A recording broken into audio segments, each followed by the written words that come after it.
എല്ലാവർക്കും സ്വാഗതം. +2 കെമിസ്ട്രിയിലെ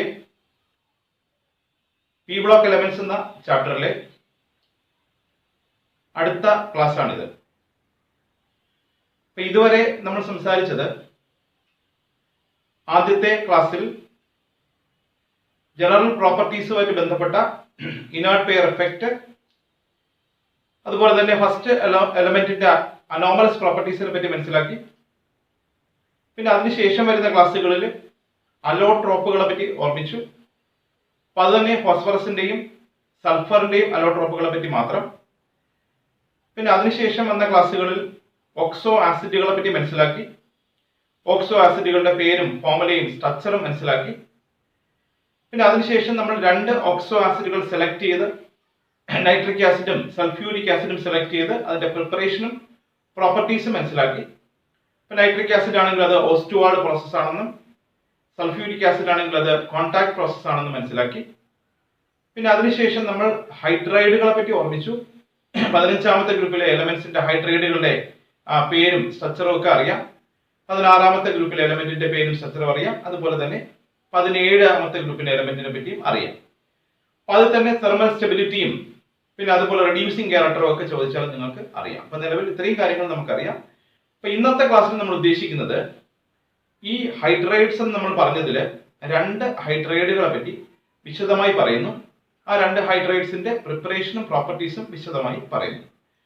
ആ 2 ഹൈഡ്രൈഡ് ഏതൊക്കെയാണ് എന്ന് ചോദിച്ചാൽ നമുക്ക് 15ാമത്തെ ഗ്രൂപ്പിൽ വരുന്ന ഫോസ്ഫറസിന്റെ ഹൈഡ്രൈഡായ PH3യും നൈട്രജന്റെ ഹൈഡ്രൈഡായ NH3യുടെയും പ്രിപ്പറേഷൻ പ്രോപ്പർട്ടീസ് ആണ് നമുക്ക് ഇന്ന് സംസാരിക്കാനുള്ളത്. ഓക്കെ, അപ്പൊ ഇന്നത്തെ ക്ലാസ്സിൽ നമ്മൾ ഉദ്ദേശിക്കുന്നത് PH3 എന്നറിയപ്പെടുന്ന ഫോസ്ഫൈന്റെ പ്രിപ്പറേഷൻ പ്രോപ്പർട്ടീസും അതുപോലെ തന്നെ NH3 അമോണിയയുടെ പ്രിപ്പറേഷൻ പ്രോപ്പർട്ടീസുമാണ് ഇന്നത്തെ ക്ലാസ്സിൽ ഉദ്ദേശിക്കുന്നത്. ഓക്കെ, അപ്പൊ അതിലാദ്യം നമുക്ക് ഫോസ്ഫൈൻ പ്രിപ്പയർ ചെയ്യാം. ഫോസ്ഫൈന്റെ ഫോർമുല അറിയാം, PH3 ആണ് ഫോസ്ഫൈൻ. ഓക്കെ, അപ്പൊ അതിലെ ഫോസ്ഫൈൻ പ്രിപ്പയർ ചെയ്യണമെങ്കിൽ ആദ്യത്തെ പ്രിപ്പറേഷൻ മെത്തേഡ് ഓർമ്മിക്കേണ്ടത്, അതിനുവേണ്ടി കാൽസ്യം ഫോസ്ഫൈഡ് എന്നൊരു ഫോർമുല നമ്മൾ പഠിക്കുക. Calcium phosphide. കാൽസ്യം ഫോസ്ഫൈഡിന്റെ ഫോർമുല ഉണ്ടാക്കാൻ പറഞ്ഞാൽ നമുക്ക് വളരെ എളുപ്പമാണ്. പണ്ട് ചെറിയ ക്ലാസ്സിലൊക്കെ ഇങ്ങനെ ഫോർമുല ഉണ്ടാക്കി മനസ്സിലാക്കിയിട്ടുണ്ട്. കാൽസ്യത്തിന്റെ സിമ്പൽ Ca എന്നിടും. ഫോസ്ഫൈഡ്, സൾഫൈഡ് എന്ന് വെച്ചാൽ ഉദ്ദേശിക്കുന്നത് സൾഫർ മാത്രമേ ഉള്ളൂ. ഓക്സൈഡ് എന്ന് കണ്ടാൽ അത് ഓക്സിജൻ മാത്രമേ ഉള്ളൂ. അപ്പൊ അതുപോലെ തന്നെ ഫോസ്ഫൈഡ് എന്ന് കണ്ടാൽ അത് ഫോസ്ഫറസ് മാത്രമേ ഉള്ളൂ. ഓക്കെ, ഇനി കാൽസ്യം ഫോസ്ഫൈഡിന്റെ ഒരു ഫോർമുല ഉണ്ടാക്കാൻ നേരത്ത് കാൽസ്യത്തിന്റെ വാലൻസി 2 ആണെന്നറിയാം, അത് ഫോസ്ഫറസിന് കൊടുക്കുന്നു. ഫോസ്ഫറസിന്റെ വാലൻസി 3 ആണെന്നറിയാം, അത് കാൽസ്യത്തിന് കൊടുക്കുന്നു. സോ കാൽസ്യം ഫോസ്ഫൈഡിന്റെ ഫോർമുല റെഡി ആയി കഴിഞ്ഞു. ഓക്കെ, ഞാൻ പറഞ്ഞു ഇന്ന് നമ്മൾ ഉദ്ദേശിക്കുന്നത് ഫോസ്ഫറസിന്റെ ഹൈഡ്രൈഡായ PH3 ഫോസ്ഫൈന്റെ പ്രിപ്പറേഷൻ പ്രോപ്പർട്ടീസ് പഠിക്കണം. അതിൽ ഫോസ്ഫൈന്റെ പ്രിപ്പറേഷനിൽ ഒന്നാമത്തെ മെത്തേഡായിട്ട് കാൽസ്യം ഫോസ്ഫൈഡിൽ നിന്ന് ഫോസ്ഫൈൻ എങ്ങനെ ഉണ്ടാക്കാം എന്ന് പറയുന്നു. അപ്പൊ അതിനുവേണ്ടി ആകെ അറിയേണ്ടത് കാൽസ്യം ഫോസ്ഫൈഡിന്റെ ഫോർമുലയാണ്. അത് നമുക്കറിയാം, Ca3P2 എന്ന് പറയാം. അപ്പൊ ഈ കാൽസ്യം ഫോസ്ഫൈഡിനെ വെറുതെ ഹൈഡ്രോളിസിസ് ചെയ്താൽ മതി. H2O ചേർക്കുന്ന സമയത്ത് നമ്മൾ ഉദ്ദേശിക്കുന്ന PH3 കിട്ടുന്നുണ്ട് പ്ലസ് കാൽസ്യം ഹൈഡ്രോക്സൈഡ്. ഒന്നാമത്തെ പ്രിപ്പറേഷൻ മെത്തേഡ് റെഡി ആയി കഴിഞ്ഞു. കാൽസ്യം ഫോസ്ഫൈഡിനെ ഹൈഡ്രോളിസിസ് ചെയ്യുന്ന സമയത്ത് നമുക്ക് ഫോസ്ഫൈൻ കിട്ടാം. ഓക്കെ, അപ്പൊ ഇക്വേഷൻ ഒന്ന് ബാലൻസ് ചെയ്ത് പഠിക്കണം. രണ്ടാമത് ഒരു മെത്തേഡ് നോക്കുന്ന സമയത്ത് നമ്മുടെ വൈറ്റ് ഫോസ്ഫറസ് P4 അതിന്റെ കൂടെ സോഡിയം ഹൈഡ്രോക്സൈഡും വാട്ടറും ചേർക്കുന്ന സമയത്തും ഫോസ്ഫൈൻ ഉണ്ടാക്കാം. PH3 plus NaH2PO2. സോഡിയം ഹൈപ്പോഫോസ്ഫൈറ്റ് എന്നറിയപ്പെടുന്ന ഒരു ബൈ പ്രോഡക്റ്റ് കൂടെ അവിടെ ഉണ്ടാകുന്നു. ഇനി മൂന്നാമത്തെ മെത്തേഡ് ഓഫ് പ്രിപ്പറേഷൻ നോക്കുന്ന സമയത്ത് അതിനുവേണ്ടി നമുക്ക് H3PO3 ഓർമ്മിക്കാം. ഇത് നിങ്ങൾക്ക് ഓർമ്മയുണ്ട്, ഇത് ഫോസ്ഫറസ് ആസിഡ് ആണ്. H3PO4 അത് ഫോസ്ഫോറിക് ആസിഡ് ആണ്. പിന്നെ PH3 അത് ഫോസ്ഫൈൻ ആണ്. ഓക്കെ, അപ്പൊ ഞാൻ ഇവിടെ എഴുതിയിരിക്കുന്ന കോമ്പൗണ്ടുകൾ, ഇത് ഫോസ്ഫറസ് ആസിഡ് ആണ്, ഇത് ഫോസ്ഫോറിക് ആസിഡ് ആണ്, ഇത് ഫോസ്ഫൈൻ ആണ്.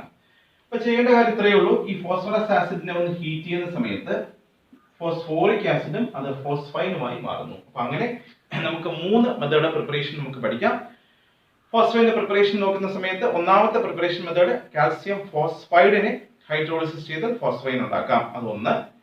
രണ്ടാമത്തെ മെത്തേഡ് ഓഫ് പ്രിപ്പറേഷൻ എന്ന് പറയുമ്പോഴത്തേക്ക് അത് വൈറ്റ് ഫോസ്ഫറസിന്റെ കൂടെ സോഡിയം ഹൈഡ്രോക്സൈഡ് സൊല്യൂഷൻ ആഡ് ചെയ്യുന്ന സമയത്ത് ഫോസ്ഫൈൻ ഉണ്ടാക്കാം, രണ്ട്. മൂന്നാമത്തെ മെത്തേഡ് ഫോസ്ഫറസ് ആസിഡിനെ, ഫോസ്ഫോറിക് ആസിഡിനല്ല ഫോസ്ഫറസ് ആസിഡിനെ ഹീറ്റ് ചെയ്താൽ നമുക്ക് ഫോസ്ഫോറിക് ആസിഡും ഫോസ്ഫൈനുമായി മാറുന്നു. ഓക്കെ, അപ്പൊ അതിൽ മൂന്നാമത്തെ ഇക്വേഷനിൽ ഒരു പ്രാധാന്യമുണ്ട്. അതില് ഫോസ്ഫറസ് ആസിഡില് ഫോസ്ഫറസിന്റെ ഓക്സിഡേഷൻ നമ്പർ കണ്ടുപിടിക്കുന്നതിനകത്ത് ഫോസ്ഫറസിന് എക്സ് കൊടുക്കാം, ഹൈഡ്രജൻ +1 ആണ്, +1 × 3 +3, പ്ലസ് ഓക്സിജൻ -2 × 3 = -6 ആണ്. So x - 3 = 0, x +3. ഓക്കെ, അപ്പോ ഫോസ്ഫറസ് ആസിഡിലെ ഫോസ്ഫറസിന്റെ ഓക്സിഡേഷൻ നമ്പർ +3. അതേസമയം ഫോസ്ഫോറിക് ആസിഡ് നോക്കുന്ന സമയത്ത് x +3 - 8 = 0, സോ x - 5 = 0, x +5 ആയി. ഓക്കെ, അതുപോലെ തന്നെ pH3 നോക്കുന്ന സമയത്ത് ഹൈഡ്രജന് +1 ആണ്, അതേസമയം ഫോസ്ഫറസിന് അവിടെ -3 ആണ്.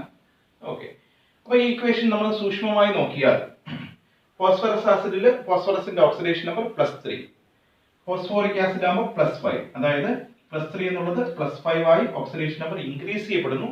അങ്ങനെ ഓക്സിഡേഷൻ നമ്പർ ഇൻക്രീസ് ചെയ്യുന്ന പ്രോസസ്സിനെ നമുക്കറിയാം ഓക്സിഡേഷൻ എന്ന് പറയണം. ഓക്കെ, അപ്പൊ ഇവിടെ ഓക്സിഡേഷൻ സംഭവിക്കുന്നു. ഇനി അതുപോലെ തന്നെ നമ്മൾ മറ്റ് പ്രോഡക്റ്റ് നോക്കുന്ന സമയത്ത് +3 എന്നുള്ളത് -3 ആയി കുറയുകയും ചെയ്യുന്നുണ്ട്. അപ്പൊ ഫോസ്ഫറസിന്റെ ഓക്സിഡേഷൻ നമ്പർ തന്നെ +3 നിന്ന് +5 ഇൻക്രീസ് ചെയ്ത് ഓക്സിഡേഷൻ സംഭവിക്കുന്നു. അതുപോലെ തന്നെ +3 നിന്ന് -3 ആയിട്ട് റിഡക്ഷനും സംഭവിക്കുന്നുണ്ട്. ഓക്കെ, അപ്പൊ ഇതൊരു റിഡോക്സ് റിയാക്ഷൻ ആണെന്ന് നിങ്ങൾക്ക് സംശയമില്ല. അപ്പൊ ഇനി ഇങ്ങനത്തെ റിഡോക്സ് റിയാക്ഷൻ, അതായത് ഒരു എലമെന്റിന് തന്നെ ഓക്സിഡേഷൻ റിഡക്ഷൻ വരുന്ന റിഡോക്സ് റിയാക്ഷനെ വിളിക്കേണ്ട പേര് നമ്മൾ ചെറിയ ക്ലാസ്സിൽ കേട്ടിട്ടുണ്ട്, +1 കേട്ടിട്ടുണ്ട്. അതിനെയാണ് നമ്മൾ ഡിസ്പ്രപ്പോർഷനേഷൻ റിയാക്ഷൻ എന്ന് പറയുന്നത്. Disproportionation reaction. ഓക്കെ, അപ്പൊ നമ്മൾ ഇന്ന് പറയുന്നത് ഞാൻ പറഞ്ഞു രണ്ട് കാര്യങ്ങളാണ്. അതിൽ ഒന്നാമത്തെ കാര്യം ഫോസ്ഫൈഡിന്റെ പ്രിപ്പറേഷൻ പ്രോപ്പർട്ടീസ്, രണ്ടാമത്തെ കാര്യം അമോണിയയുടെ പ്രിപ്പറേഷൻ പ്രോപ്പർട്ടി. അപ്പൊ അതിൽ തന്നെ നമ്മൾ ഫോസ്ഫൈഡിന്റെ പ്രിപ്പറേഷൻ പറഞ്ഞു കഴിഞ്ഞു. അതിൽ ഒന്നാമത്തെ മെത്തേഡ് കാൽസ്യം ഫോസ്ഫൈഡിനെ ഹൈഡ്രോളിസിസ് ചെയ്താൽ നമുക്ക് ഫോസ്ഫൈൻ ഉണ്ടാക്കാം. ഇനി രണ്ടാമത്തെ പ്രിപ്പറേഷൻ മെത്തേഡ് എന്ന് വെച്ചാൽ വൈറ്റ് ഫോസ്ഫറസിന്റെ കൂടെ സോഡിയം ഹൈഡ്രോക്സൈഡ് സൊല്യൂഷൻ ആഡ് ചെയ്തും നമുക്ക് ഫോസ്ഫൈൻ ഉണ്ടാക്കാം. ഇനി മൂന്നാമത്തെ മെത്തേഡ് പ്രിപ്പറേഷൻ അല്പം ശ്രദ്ധയോടെ നോക്കണം. അതിനകത്ത് ഫോസ്ഫറസ് ആസിഡിനെ ഓർത്തോഫോസ്ഫറസ് ആസിഡിനെ ഹീറ്റ് ചെയ്താൽ ഫോസ്ഫോറിക് ആസിഡും ഫോസ്ഫൈനുമായി മാറുന്നു. ആ റിയാക്ഷൻ ഒരു പ്രത്യേകതയുണ്ട്, അതൊരു ഡിസ്പ്രപ്പോർഷനേഷൻ റിയാക്ഷന്റെ എക്സാമ്പിൾ ആണെന്ന് നമുക്ക് മനസ്സിലാവുന്നുണ്ട്. ഓക്കെ, അപ്പൊ അങ്ങനെ 3 മെത്തേഡ് പ്രിപ്പറേഷൻ അവിടെ പറയുന്നു. ഇനി അടുത്ത് നമ്മൾ പ്രോപ്പർട്ടീസിലേക്ക് നോക്കിയാൽ, പ്രോപ്പർട്ടീസ് നമുക്ക് തൽക്കാലം യൂസും പ്രോപ്പർട്ടീസും ഒരുമിച്ച് പറയാം. കൃത്യമായി പ്രോപ്പർട്ടി ആണെന്നോ യൂസ് ആണെന്നോ നമുക്ക് പറയാൻ പറ്റില്ല, എന്നാലും ഇതുമായിട്ട് ബന്ധപ്പെട്ട 1-2 കാര്യങ്ങളുണ്ട്. അതായത് നിങ്ങൾക്ക് ഈ കാൽസ്യം ഫോസ്ഫൈഡിന്റെയും കാൽസ്യം കാർബൈഡിന്റെയും ഒരു മിക്സ്ചർ, ഈ മിക്സറിന്റെ പ്രത്യേകത, ഈ മിക്സർ ഹൈഡ്രോളിസിസ് സമയത്ത് കാൽസ്യം ഫോസ്ഫൈഡ് ആണെങ്കിൽ ഹൈഡ്രോളിസിസ് ചെയ്യുന്ന സമയത്ത് കാൽസ്യം ഫോസ്ഫൈഡ് ആണെങ്കിൽ pH3 ആയിട്ട് മാറും. കാൽസ്യം കാർബൈഡ് ആണെങ്കിൽ അത് അസറ്റിലീൻ ഗ്യാസ് ആയി മാറുന്നു. അപ്പൊ അത് ചെറിയ ക്ലാസ്സിൽ പഠിച്ച ഒരു ഇക്വേഷൻ ആണ്. അപ്പൊ ഞാൻ ഇപ്പോൾ പ്രോപ്പർട്ടീസ് അല്ലെങ്കിൽ യൂസ് എന്ന രീതിയിലാണ് അടുത്ത കാര്യം പറയുന്നത്. അത് കൃത്യമായിട്ട് അതൊരു പ്രോപ്പർട്ടി ആണോ യൂസ് ആണെന്ന് ചോദിച്ചാൽ നമുക്ക് അത് തർക്കമുണ്ട്. പക്ഷെ എന്നാലും ആ കൺസെപ്റ്റ് നമ്മൾ പഠിച്ചിരിക്കണം. അപ്പൊ അതിനുവേണ്ടി ഞാൻ പറഞ്ഞത് ഒരു മിക്സ്ചർ, കാൽസ്യം ഫോസ്ഫൈഡിന്റെയും കാൽസ്യം കാർബൈഡിന്റെയും മിക്സ്ചർ. ഈ മിക്സറിന്റെ പ്രത്യേകത, ഇത് ഹൈഡ്രോളിസിസ് ചെയ്യുന്ന സമയത്ത് അവിടെ കാൽസ്യം ഫോസ്ഫൈൻ കിട്ടുന്നുണ്ട്, അതേസമയം കാൽസ്യം കാർബൈഡ് അസറ്റിലിൻ ഗ്യാസിനെ പ്രൊഡ്യൂസ് ചെയ്യുന്നു.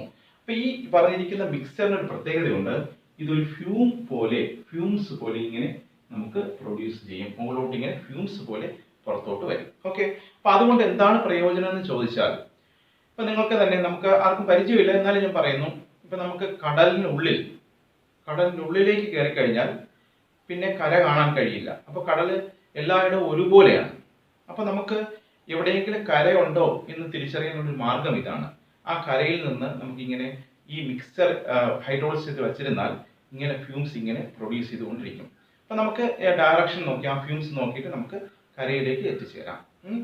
ഇതുപോലെ വേറൊരു എക്സാമ്പിൾ നമ്മൾ ചോദിച്ചാൽ, ഇപ്പൊ നമ്മൾ പാരച്യൂട്ട് ചെയ്യുന്നൊക്കെ നമുക്ക് എക്സ്പീരിയൻസ് ഇല്ല, എന്നാലും ഞാൻ പറയാണ്, പിന്നെ പാരച്യൂട്ടിൽ നിന്നൊക്കെ ഇങ്ങനെ മുകളിൽ താഴോട്ട് വരുന്ന സമയത്ത് അങ്ങ് ആകാശത്ത് നിന്ന് നോക്കുന്ന സമയത്ത് എല്ലായിടും ഒരുപോലെയാണ്.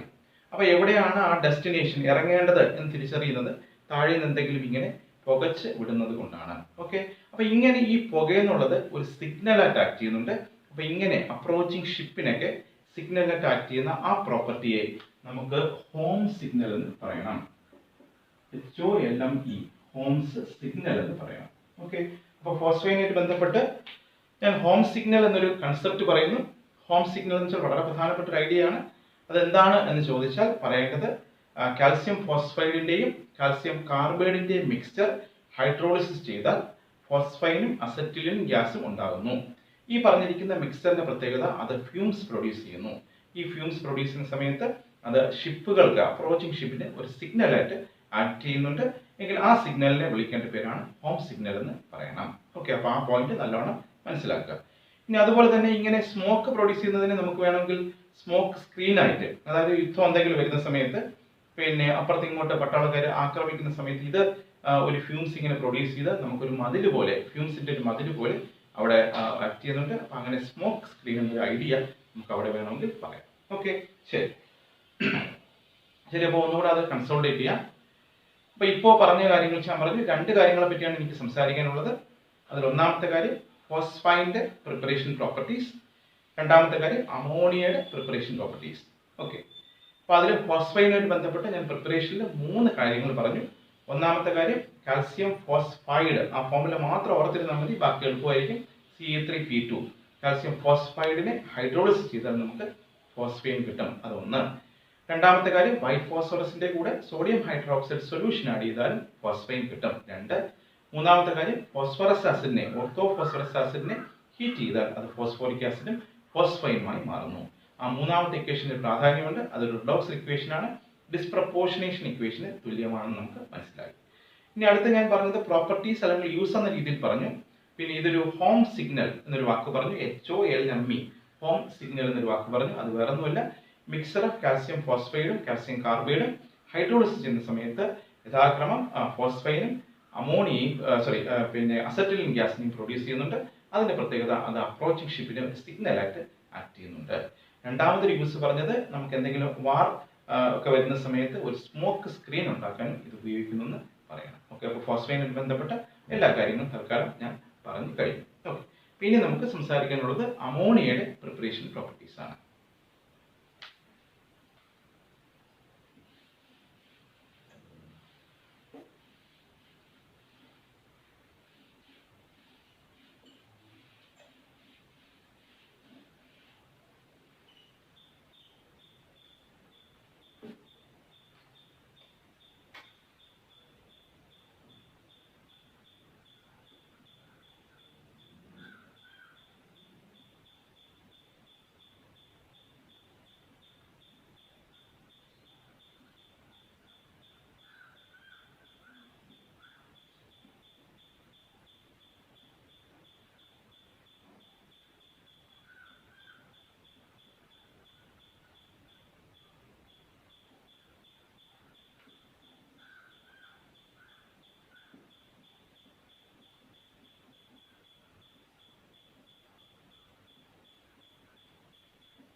ശരി, അപ്പോൾ അമോണിയയുടെ പ്രിപ്പറേഷൻ പ്രോപ്പർട്ടീസ് പറയുന്നു. അമോണിയ പ്രിപ്പയർ ചെയ്യുന്ന മെത്തേഡ് ചെറിയ ക്ലാസ്സിൽ നമുക്കറിയാം. നൈട്രജനും ഹൈഡ്രജനും കൂടെ കമ്പൈൻ ചെയ്തിട്ട് അമോണിയ ഉണ്ടാകുന്നു. ആ പ്രോസസ്സിനെ വിളിക്കേണ്ട പേര് ഓർമ്മയുണ്ട്, ഹേബർ പ്രോസസ് എന്ന് പറയണം. ഹേബർ പ്രോസസ്സുമായി ബന്ധപ്പെട്ട് കൂടുതൽ ചോദ്യങ്ങൾക്ക് സാധ്യതകൾ ഇങ്ങനെയാണ്. ഹേബർ പ്രോസസ്സിൽ ഒരു ഓപ്റ്റിമം ടെമ്പറേച്ചർ ഉണ്ട്, അത് 773 കെൽവിൻ ആണ്. ഒരു ഓപ്റ്റിമം പ്രഷർ ഉണ്ട്, അത് 200 അറ്റ്മോസ്ഫിയർ പ്രഷർ വാല്യൂ ആണ്. ഇനി അതുപോലെ തന്നെ ഒരു കാറ്റലിസ്റ്റ് അവിടെയുണ്ട്, അത് സ്പോഞ്ചി അയൺ ആണ്. സ്പോഞ്ചി അയൺ ആണ്. ഇനി ഈ കാറ്റലിറ്റിക് എഫിഷ്യൻസി കൂട്ടാൻ വേണ്ടി ഉപയോഗിക്കുന്ന ഒരു പ്രൊമോട്ടർ ഉണ്ട്. പ്രൊമോട്ടർ മോളിബ്ഡിനമാണ്. ഓക്കെ, അപ്പോൾ എല്ലാവർക്കും അറിയാവുന്ന കൺസെപ്റ്റ് ആണത്.